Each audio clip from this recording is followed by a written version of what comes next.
बोलिए सियावर रामचंद्र भगवान की जय।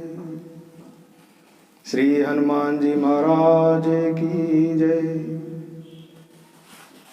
श्री उमापति महादेव जी की जय। श्री लक्ष्मीपति भगवान विष्णु की जय।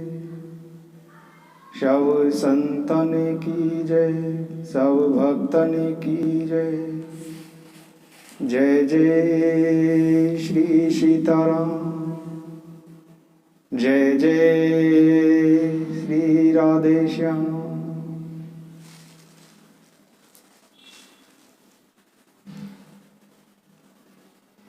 यूट्यूब के माध्यम से सुन रहे सभी भक्तजनों को मेरा सादर प्रणाम। भक्तों,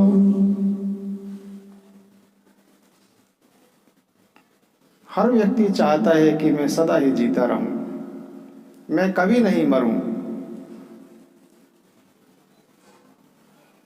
हर व्यक्ति यह भी चाहता है कि मैं सब कुछ जान जाऊं, मैं कभी भी अज्ञानी न रहूं। हर व्यक्ति यह भी चाहता है कि मैं सदा सुखी रहूं, कभी भी मैं दुखी ना रहूं। सभी मनुष्यों के मन में यह लालसा है, परंतु मनुष्य की जो चाहना है, यह मनुष्य की चाहना अपने बल से, उसके बल से अथवा संसार से यह चाहनाएं कभी पूरी नहीं हो सकती। क्योंकि मनुष्य जो चाहता है वह संसार के पास है ही नहीं। वास्तव में मनुष्य को जो चाहिए वह तो उस मनुष्य के पास पहले से ही प्राप्त है।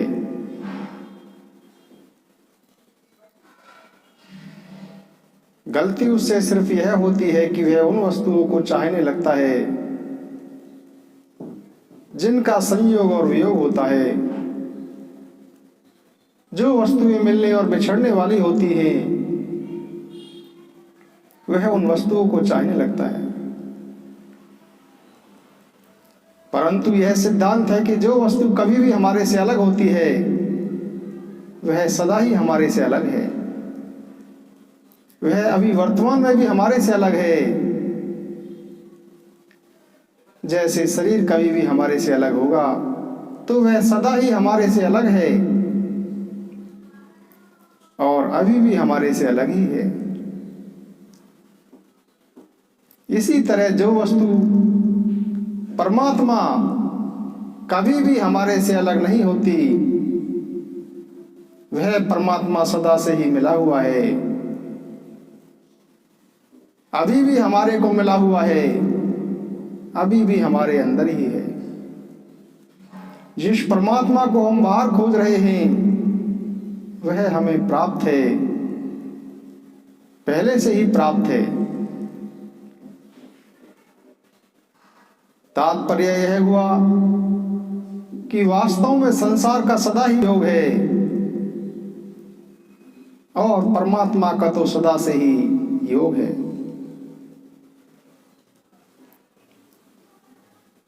भक्तों, भगवान ने भगवान को प्राप्त करने के भी 3 साधन बताए हैं: कर्म योग, ज्ञान योग और भक्ति योग। यह भगवान ने जो 3 साधन बताए हैं वह इसलिए बताए हैं क्योंकि हर मनुष्य की प्रवृत्ति अलग होती है। किसी मनुष्य की प्रवृत्ति कर्म में अधिक होती है, कर्म करने में अधिक होती है। किसी मनुष्य की प्रवृत्ति ज्ञान में अधिक होती है, किसी मनुष्य की प्रवृत्ति भक्ति में अधिक होती है। जिसकी जैसी प्रवृत्ति है वह उस रास्ते को अपना सकता है। रास्ता पहुंचेगा एक ही जगह, भगवान के पास, भगवत प्राप्ति। भक्तों, वैसे तो भगवान के अवतार के अनेकों कारण हैं, भगवान के अवतार का ऐसा नहीं कहा जा सकता कि सिर्फ यही एक कारण है। पीछे हमने चर्चा की कि नारद जी ने जो भगवान को श्राप दिया था वह भी एक भगवान के अवतार का एक कारण था। भगवान के अवतार के अनेकों कारण हो सकते हैं, अनंत हो सकते हैं, जिन्हें वेद भी नहीं जानते, ऋषि मुनि भी नहीं जानते। भगवान असीम हैं, उनका कोई पार नहीं पा सकता। ऋषि मुनि और सभी साधक लोग अपनी वाणी को पवित्र करने के लिए, अपने मन को शुद्ध करने के लिए भगवान की कथाएं, भगवान का कीर्तन करते हैं। वैसे तो भगवान नाम का तीनों कालों में, तीनों युगों में भगवान नाम का प्रभाव बताया गया है, परंतु भक्तों कलयुग में तो भगवान नाम, भगवान कीर्तन का विशेष रूप से प्रभाव है। गोस्वामी तुलसीदास जी ने तो कलयुग में सेवर भगवान नाम और भगवान कीर्तन को ही मुख्य साधन के रूप में बताया है।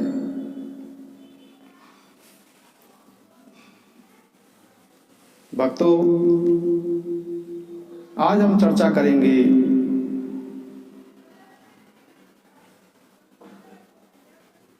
स्वायंभू और मनु।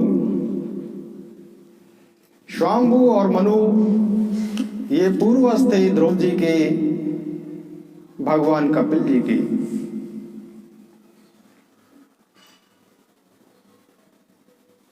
स्वायंभू और मनु से ही मनुष्य की सृष्टि हुई। स्वायंभू मनु और शतरूपा, जिनते भई नर श्रेष्ठि अनूपा। दंपति धर्म आचरण नीका, अजहु गावे श्रुति जिनके लीका। स्वायंभू मनु और सतरूपा, जिनते भई नर श्रेष्ठि अनूपा। स्वायंभू उनकी पत्नी शतरूपा, जिनसे ही मनुष्य की यह सृष्टि हुई। मनु और शतरूपा के दो पुत्र थे, उत्तानपाद और प्रियव्रत।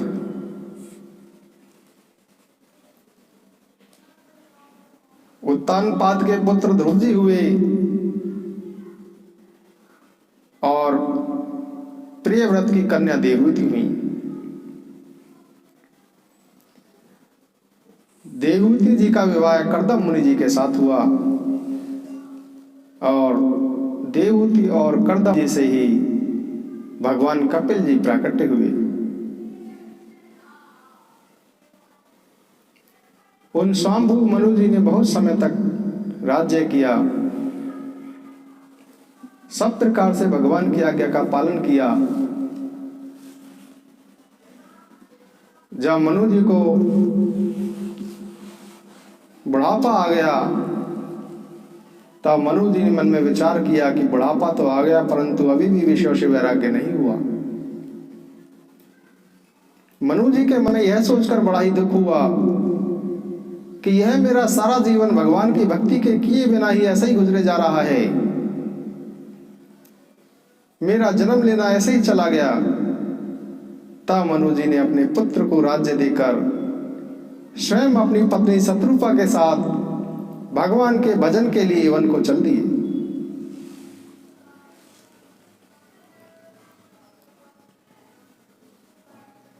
राजा मनु हृदय में प्रसन्न होकर वन के लिए चल दिए। जब मुनियों को पता लगा कि राजा मनु और शतरूपा जी वन में भगवान के भजन के लिए आए हुए हैं, तो मुनियों ने आदर पूर्वक मनु और शतरूपा जी को जो भी तीर्थ स्थल थे वह सभी तीर्थ स्थल उनको दिखाए। उन दोनों को मुनियों के से वस्त्र पहनाए और उनको अपने संत समाज में शामिल किया। मनु और शत्रुपाजी संत समाज में नित्य ही पुराण शास्त्र और वेदों का अध्ययन करते थे और 12 मंत्र ओम नमो भगवते वासुदेवाय इसका प्रेम से जप करते थे। मनु और शत्रुपा जी की भगवान के चरणों में प्रीति हो गई। उन दोनों का मन रम गया। मनु और शत्रुपा जी के हृदय में हमेशा यही अभिलाषा रहती थी कि हम प्रभु को अपनी आंखों से देखें। जिनके अंश से अनेक शिव ब्रह्मा और विष्णु प्रकट होते हैं। कहते हैं कि ऐसे प्रभु भी सेवक के वश में है, भक्तों के वश में है, भक्तों के लिए लीला विग्रह धारण करते हैं। मनु और शत्रुपा जी मन में सोचने लगे कि यदि वेदों का यह कथन सत्य है तो भगवान हमारी भी अभिलाषा जरूर पूरा करेंगे, हमें भी दर्शन जरूर देंगे। इस अभिलाषा से मनु और शत्रुपा जी घोर तप करने लगते हैं। सिर्फ जल का आहार करके ही तप करते हुए उन्हें 6000 वर्ष बीत गए। 7000 वर्ष तक मनु और शत्रुपा जी ने वायु के सहारे ही तप किया और 10,000 वर्ष तक वह एक पैर पर ही खड़े रहे।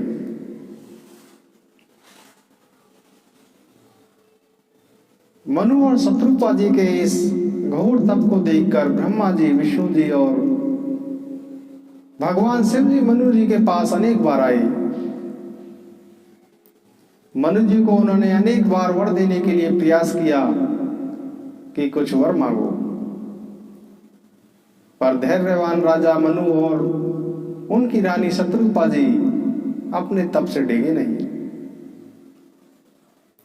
यद्यपि तप करते करते उनका शरीर हड्डियों का ढांचा मात्र रह गया, परंतु उनके मन में इसकी तनिक भी चिंता नहीं थी, उनके मन में तनिक भी पीड़ा नहीं थी।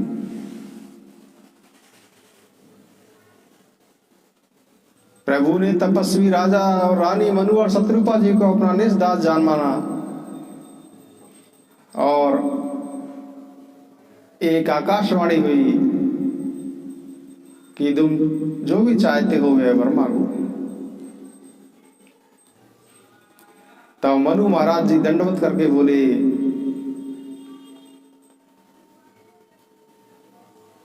कि हे प्रभु, यदि आपका हम लोगों पर स्नेह है तो हे प्रभु प्रसन्न होकर हमें यह वर दीजिए कि जो आपका स्वरूप शिव जी के मन में बसता है, जिसकी प्राप्ति के लिए मुनिजन यत्न करते रहते हैं, हम आपके उसी रूप को नेत्र भर कर देखें।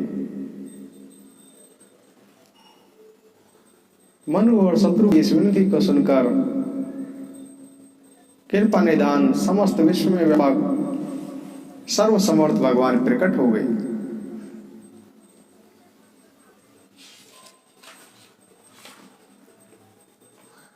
जिनके अंश से गुणों की खान लक्ष्मी, पार्वती जी और ब्रह्माणी उत्पन्न होती है, जिनकी भौं के इशारे से जगत की रचना हो जाती है, वही सीता जी श्री रामचंद्र जी की बाई ओर स्थित है। भगवान श्री हरि के उस रूप को देखकर मनु और शत्रुपा पल के रोके हुए एक टक रह गई, एक टक उनको आदर से देखते रही। फिर भगवान बोले कि आप दोनों मुझे प्रसन्न जानकर और मुझे दानी मानकर जो आपके मन में जो भी इच्छा हो वह वर मांग लो। प्रभु के वचन सुनकर दोनों हाथ जोड़कर राजा मनु और रानी शत्रुपा कोमल वाणी से बोले कि हे नाथ, आपके चरण कमलों को देखकर हमारी समस्त कामनाएं पूर्ण हो गई, फिर भी हमारे मन में एक लालसा शेष रह गई है। हे स्वामी, आप तो अंतर्यामी हैं, आप सब कुछ जानते हैं। आप मेरा वह मनोरथ भी पूरा करेंगे। इस पर भगवान ने कहा कि हे राजन, आप निसंकोच होकर मांगो, मेरे पास ऐसा कुछ भी नहीं है जो मैं आपको ना दे सकूं। इस पर राजा मनु बोले कि हे कृपा निधान, हे नाथ, मैं आपसे एक वर मांगता हूं, वह यह है कि मैं आपके समान ही पुत्र चाहता हूं। राजा मनु की प्रीति देखकर और उनके वचन सुनकर भगवान बोले कि ठीक है, ऐसा ही हो। और कहने लगे कि मैं अपने समान दूसरा कहां खोजूंगा, मैं स्वयं ही तुम्हारा पुत्र बनूंगा।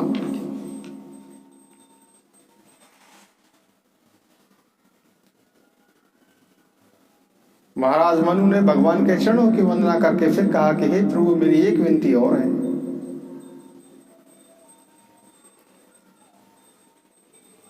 हे प्रभु, आपके चरणों में मेरी प्रीति वैसी ही हो जैसे पुत्र के लिए पिता की होती है। भले ही कोई मुझे मूर्ख ही क्यों ना कहे, परंतु जैसे मणि के बिना सांप और जल के बिना मछली नहीं रह सकती, वैसे ही आपके बिना मेरा जीवन नहीं रह सके। इस प्रकार की प्रीति मेरे मन में आपके लिए हो। जब आप पुत्र बनकर आए तो जैसी प्रीति पिता की पुत्र के लिए होती है, वैसी ही प्रीति हो।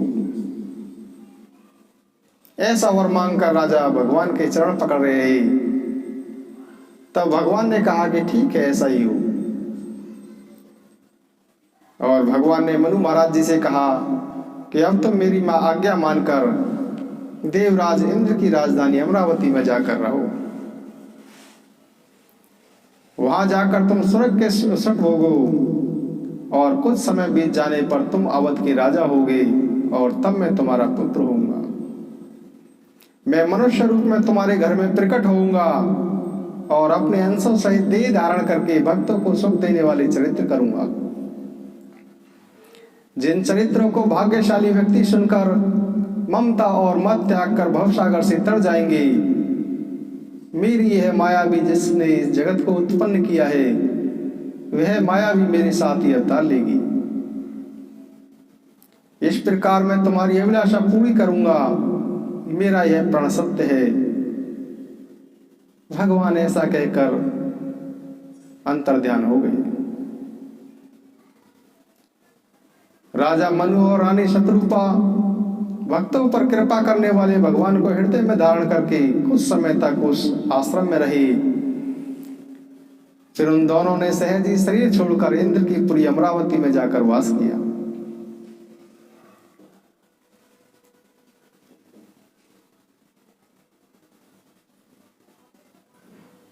भगवान के अवतार का यह भी एक कारण है। भगवान के अवतार के, जैसा मैंने पहले कहा, अनेक कारण हैं। शास्त्रों में अनेक कारण बताए गए हैं। भगवान के अवतारों की कड़ी से कड़ी जुड़ी हुई है।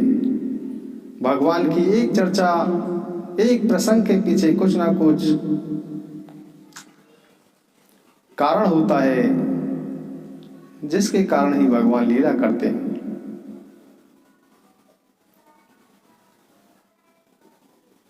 सत्यकेतु, प्रताप भानु और अरिमर्दन, यह भी एक कारण बताया जाता है।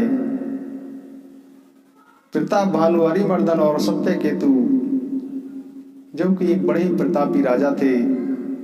सत्यकेतु और प्रताप भानु बड़े ही प्रतापी राजा थे। यह भी एक भगवान के अवतार का कारण बताते हैं कि उन्हीं के श्राप के कारण ब्राह्मणों ने उनको श्राप दिया, जिससे वही अगले जन्म में रावण, कुंभकर्ण और विभीषण बने। यह भी भगवान के अवतार का एक कारण है। अनेकों कारण हो सकते हैं।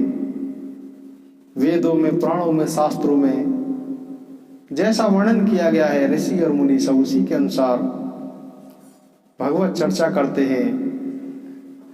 भगवान के गुणों का गान करते हैं और भगवान में ही रमण करते हैं।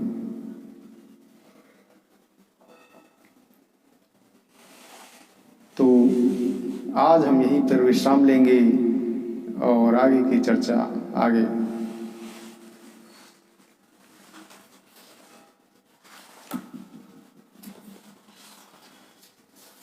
श्री राम जय जय राम, जय राम जय राम जय जय राम। श्री राम जय जय राम, जय राम जय जय राम। मैं तेरा तू मेरा राम, श्री राम जय जय राम। श्री राम जय जय राम, जय राम जय जय राम। भक्तों के रखवारे राम, निर्धन के धन सीताराम। संकट मोचन कृपा निधान, श्री राम जय जय राम। अशरण शरण दया के धाम, करुणा कर अपना लो राम। अपना दास बना लो राम। मैं तेरा तू मेरा राम, मैं तेरा तू मेरा राम। श्री राम जय जय राम। रघुपति राघव राजा राम, रघुपति राघव राजा राम। संतों के हितकारी राम, भक्तों के रखवारे राम। शरणे शरणे दया के दाम, शरणे दया के दाम। रघुपति राघव राजा राम, पतित पावन सीताराम। रघुपति राघव राजा राम, पतित पावन सीताराम। अपनी शरण में ले लो राम, अपना दास बना लो राम। श्री राम जय जय राम। सुंदर पावन प्यारा नाम, श्री राम जय जय राम। कौशल्या के प्यारे राम, दशरथ राजे दुलारे राम। श्री राम जय जय राम, जय राम जय जय राम, जय जय राम जय जय राम। गोविंद हरे गोपाल हरे, जय केशव माधव श्याम हरे। गोविंद हरे गोपाल हरे, जय केशव माधव श्याम हरे। जय मुरली माधव श्याम हरे, जय जय प्रभु दीन दयाल हरे। जय